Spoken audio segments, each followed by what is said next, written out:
খুবই মজার একটা চিকেন কাটলেটের রেসিপি নিয়ে হাজির হয়ে গেলাম। বাচ্চা থেকে বুড়ো সবাই এই রেসিপিটা অনেক বেশি পছন্দ করবে। আসসালামু আলাইকুম, আতিয়াস ডায়েরিতে সবাইকে ওয়েলকাম করছি। কাটলেট বানানোর জন্য আমি এখানে চুলায় প্যান বসিয়েছি, সেখানে তেল দিয়ে তার মধ্যে রসুন কুচি দিলাম, দিয়ে হালকা একটু ভেজে নিয়ে দিব 1/4 কাপ বেসন। দেন বেসনটা একটু হালকা ভেজে নিব, যখন দারুণ একটা স্মেল বের হবে তখন 1.5 কাপের মতো আমি এখানে গাজর গ্রেট করা দিব, মানে গাজর গ্রেট করে নিলেই হবে।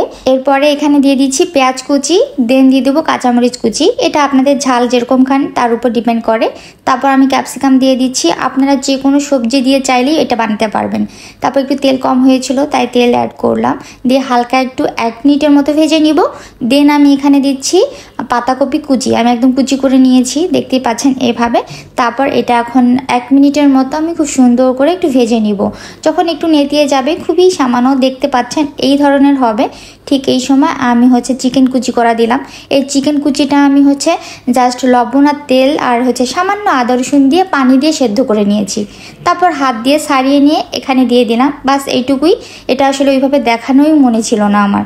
তো যাই হোক, এখন দিয়ে দিচ্ছি ম্যাশ করা আলু। আমি এখানে 3টা আলু সেদ্ধ করে নিয়েছিলাম। ম্যাশ করা আলুটা দিয়ে দেন আমি খুব সুন্দর করে এটা মিক্স করব। মিক্স করার পর কিছু শুকনো উপকরণ দেব, দিলে আমার পুরটা কিন্তু একদম রেডি হয়ে যাচ্ছে।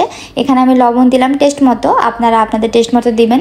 তারপর আমি এখানে দিচ্ছি পাঁচফোড়নের গুঁড়া, তারপর দিব গরম মশলার গুঁড়া, তারপর জিরার গুঁড়া। জিরার গুঁড়া পরে এখানে দিচ্ছি আমি কালো গোলমরিচের গুঁড়া, এটা তো দিতেই হবে, মাস্ট বি। আর এই ধরনের খাবারে দেখবেন একটু কালো গোলমরিচের গুঁড়া দিলে খুব সুন্দর ফ্লেভার আসে। তো এখন সব মশলার সাথে খুব ভালো করে মিক্স করে নিব।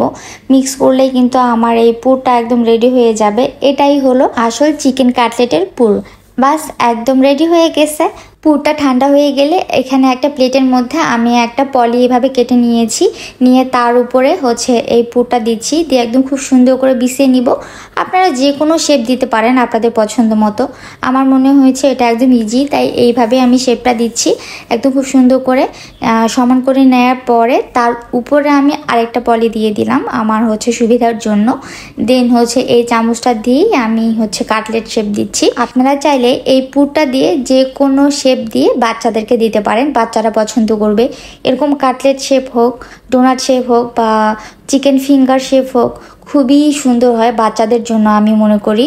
তো আমি এর আগে ডোনাট করেছিলাম, তারপর ফিঙ্গার করেছিলাম। আমার মেয়ে তো সবগুলো এগুলো অনেক বেশি পছন্দ করেছে, আর ওর জন্য আমি না এভাবে বানিয়ে ফ্রিজে রেখে দিই। যে বাচ্চারা ভেজিটেবল খেতে চায় না, চাইলে তাদেরকে বানিয়ে এভাবে খাওয়াতে পারেন। কাটলেট ভাজার জন্য আমি এখানে একটা গোলা তৈরি করে নিচ্ছি। ময়দা, সামান্য মরিচের গুঁড়া আর একটু লবণ দিয়ে দিচ্ছি। বাচ্চারা খেলে আপনারা মরিচের গুঁড়াটা স্কিপ করবেন।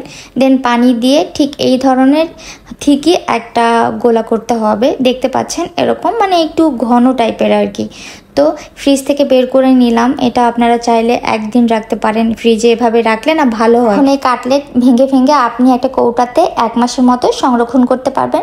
বাচ্চাদেরকে বিকেলে ভেজে দিতে পারেন বা টিফিনে। খুবই মজাদার একটা কাটলেট।